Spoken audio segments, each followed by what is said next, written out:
Synthetic drug technology advanced in leaps and bounds during the decades following the end of World War II, when drugs became the center of medical practice. In a time of abundant scientific wonders, thalidomide was just one of the new miracles in a bottle that seemed capable of curing anything from a headache to a deadly disease. Despite the rapid progression of drugs and medications, the regulation and tests for these new cures were falling far behind. In 1958, thalidomide was professionally recommended for patients of all ages and medical conditions, and its labels clearly read, "completely safe." Yet it is remembered as one of the greatest medical tragedies of the modern world. Due to a lack of cohesive clinical trials, thalidomide's critical side effects went unnoticed until it was too late. The drug marked as completely safe was the cause of thousands of deformities in developing fetuses, many of which were born with crippling physical abnormalities. The controversy of the thalidomide tragedy encompasses not only the subpar regulation of the drug itself, but the suspicious circumstances regarding its production, its deceitful advertisement and dissemination, and the personal and legal aftermath of thalidomide's widespread use.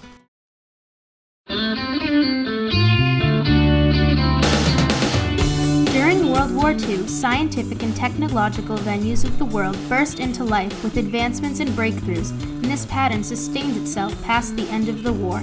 A 1957 Time article crowed, "Whether we know it or not, whether we like it or not, the daily life of each of us is being changed and is destined to be changed far more by events taking place in laboratories and factories across the land." No branch of modern science was as appealing as the swelling pharmaceutical industry, an enormous economic opportunity whose products were readily available to the world's public.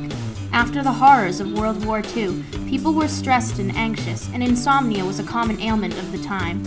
This widespread global fragility set a perfect scene for the marketing of new over-the-counter sedatives and sleep medicines, particularly in the United States, Western Europe, and the Soviet Union.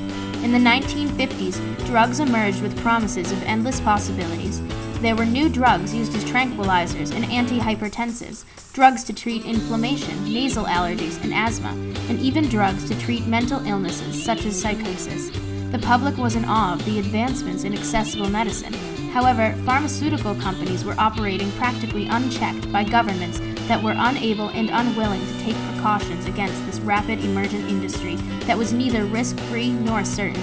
It was not until after thalidomide's removal from international markets that the seriousness of drug testing was given its rightful emphasis, half a decade too late to prevent the tragedy that began on October 1st, 1957. Thalidomide was synthesized accidentally by German pharmaceutical company Grünenthal in 1954 and soon after patented as a tranquilizer. Other international companies had successfully created tranquilizing drugs, and thalidomide seemed to be Grünenthal's chance to compete with other booming businesses. Thalidomide appeared to be a wonder drug, as its side effects initially appeared minimal, and no dose was enough to cause death. Patients were put into a deep, all-night sleep upon its use, and rarely suffered a hangover the next morning. Marketing for the drug began within 9 months, and the drug evaded evocative trials before its release in late 1957. By 1961, thalidomide was sold under a variety of trade names in 46 different countries throughout Europe, Scandinavia, Asia, Africa, and the Americas, where the drug was used frequently and casually because of its unique, completely safe promise that cannot be assured by its competition. Thalidomide was soon discovered to be an effective antiemetic which provided an inhibitory effect on morning sickness in pregnant women. This newfound function resulted in advertisements that targeted pregnant women to be recipients of thalidomide. Despite its growing popularity among patients, the medical community soon began to sense foul play. In October of 1959, complaints of limb nerve damage, known as peripheral neuropathy, occurred in some of thalidomide's long-term users. Grünenthal dismissed this as rare and reversible if dosage was stopped. Despite Grünenthal's denial, the reports and complaints multiplied, and reversibility seemed unlikely. In December of 1961, Dr. William McBride, an Australian gynecologist and obstetrician, published a letter in The Lancet, noting a large number of birth defects in children of patients who were prescribed thalidomide. Grünenthal still refuted responsibility and maintained that thalidomide was harmless and free of any side effects. By 1962, an epidemic was unfolding in thousands of births worldwide.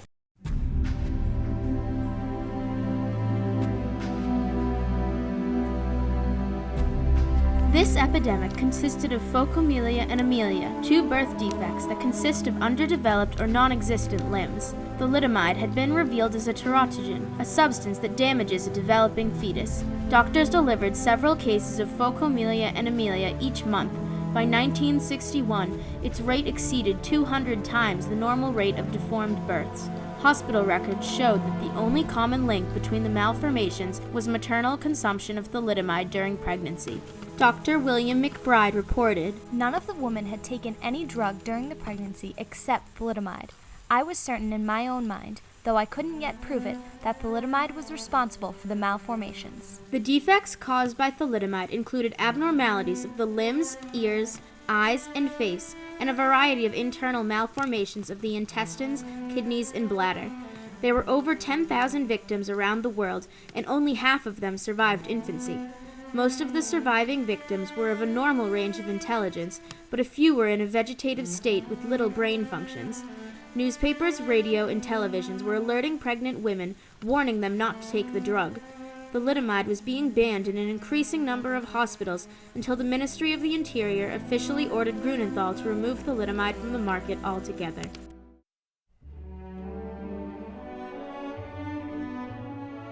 Early in 1962, Canada was the last country to stop the sales of the drug. Later that year, the United States Congress enacted laws requiring that tests for safety during pregnancy be performed before any drug could receive approval for sale in the United States. Other countries enacted similar legislation, and thalidomide was not prescribed or sold for decades. There is no glory in the thalidomide tragedy, only the comfort that progress has been made to ensure a mistake of this magnitude will never be made in pharmaceuticals again. Most countries strengthened drug testing procedures and made it more difficult for drugs to be authorized. Over-the-counter drugs were also made less accessible, creating a stronger, more protected system of drug safety. In comparison to the calamity overseas, the impacts in the United States were minimal. The company Richardson Merrill had purchased rights to distribute thalidomide in the United States. However, pharmacologist Francis Kelsey had not been satisfied with the research provided to the FDA in order to pass the drug. The close call with thalidomide made reason to tighten restrictions, making for a stricter regulation of what drugs could be put onto the market. While the thalidomide tragedy eventually reinforced and secured the world of medicine, it also caused controversial rifts to be formed as well. Once the gruesome effects of thalidomide were known, pregnant women across the globe were faced with the decision between birthing a malformed child and aborting the fetus. Prospective mother Sherry Finkbein related her struggle. "There is life there. Do I have the right to take it? But is it life when you can't dress yourself, run, walk, dance, play games, have dates? If I had no choice, I would have the baby. But I have a way to prevent this tragedy, this sadness."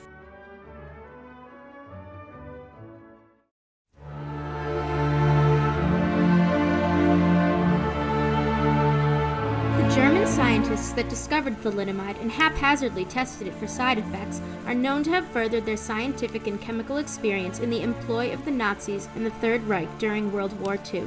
Psychologists have acknowledged that those who administered the gruesome medical experiments have continued to exhibit ambiguous morals and apathy for human rights, ascertaining that Nazi mindsets played a significant role in the thalidomide tragedy. However, theoretical new research could possibly assign even more blame to the Nazi supremacists than was previously delegated. Documents from the mid-1900s, as well as the original thalidomide patents, indicate that thalidomide was purchased from a French Nazi company called Rhone-Poulenc. Dr. Martin Johnson of the United Kingdom Thalidomide Trust divulged, "The patent suggests that thalidomide was probably one of a number of products developed at the Nazis' properties of Die Herrenfurth or Auschwitz-Monowitz under the leadership of Otto Ambros in the course of nerve gas research." Extensive research is still underway, and there is no absolute proof of Nazi involvement in the production of thalidomide.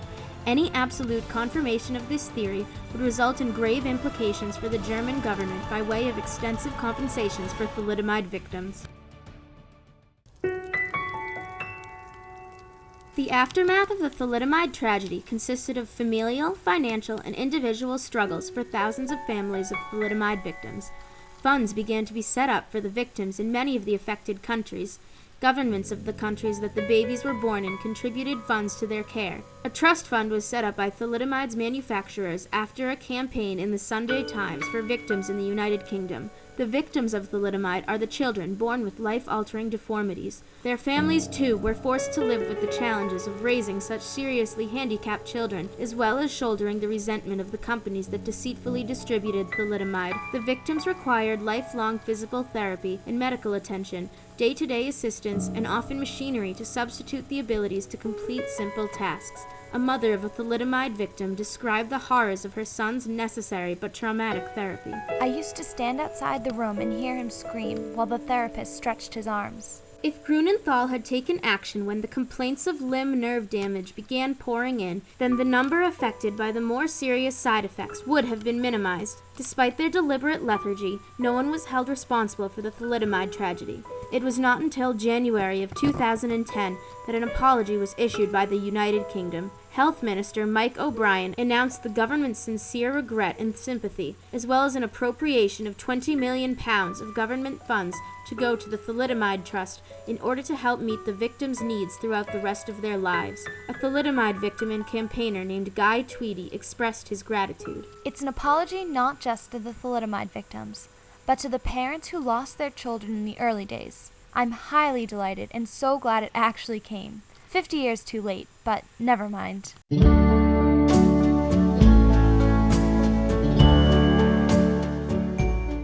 Recent developments have proven that the same drug that caused the deformations in fetuses may also be used to treat cancer. Angiogenesis is the formation and differentiation of blood vessels and is a key part of cancer's formation and growth.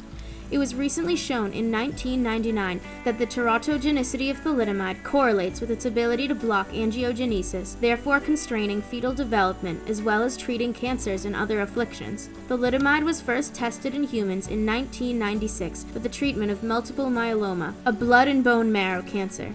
Since then, many studies have shown that thalidomide, in combination with several other drugs, has increased the survival of multiple myeloma patients. Thalidomide has been effective in a variety of disorders, including leprosy, certain cancers, and immune diseases. Thalidomide does not go without other serious side effects, such as polyneuropathy, fatigue, skin rash, or blood clots, and in poorer areas of the world where the possession of drugs is less manageable, thalidomide users continue to give birth to malformed children. Victims of thalidomide have formed numerous thalidomide awareness groups, all of which have fought the return of thalidomide as a prescription drug. As these victims mature and reproduce, it has been found that it is 5 times as likely for thalidomide victims to produce children with phocomelia or amelia, implying that thalidomide affects not only the structure of a fetus's body, but also its DNA. Reporter Margaret Driscoll wrote regarding the return of thalidomide. The nightmare prospect of another generation of thalidomide victims has haunted the families touched by the tragedy for more than a decade.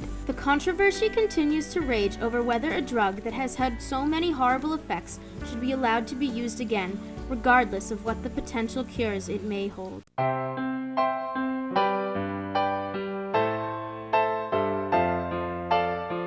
Pharmaceuticals have been forever changed by the thalidomide tragedy. The victims of this monumental medical mistake had to pay the price of progress. The advancements made in the FDA and in health regulations will never make up for the thousands of infants who died or now live with serious physical handicaps. Science has moved the world forward in the last century, but when left unmonitored and unregulated, the mistakes can have life-altering effects. The controversy of thalidomide continues to rage today. Can a drug that devastated lives be responsibly reintroduced to save cancer patients? The answer lies in a dubious moral conflict and will continue to cause debate, particularly between scientists who push for worldly explanations and families who regret the suffering of their loved ones. Those who have experienced firsthand the results of this pharmaceutical malady continue to fight for acceptance and reimbursements for their hardships. Thalidomide victim Louise Mason said, "It doesn't matter if someone has no arms or legs, or one of each. It doesn't make them any different. You compensate for them. If someone's in a wheelchair, you push them." Thalidomide victims around the world have risen up and are proud to share their stories with the world and face their challenges head-on. The personal and legal aftermath of thalidomide and its questionable history is only compensated for by the hope of progress and a willful forward momentum, no matter how large the disability.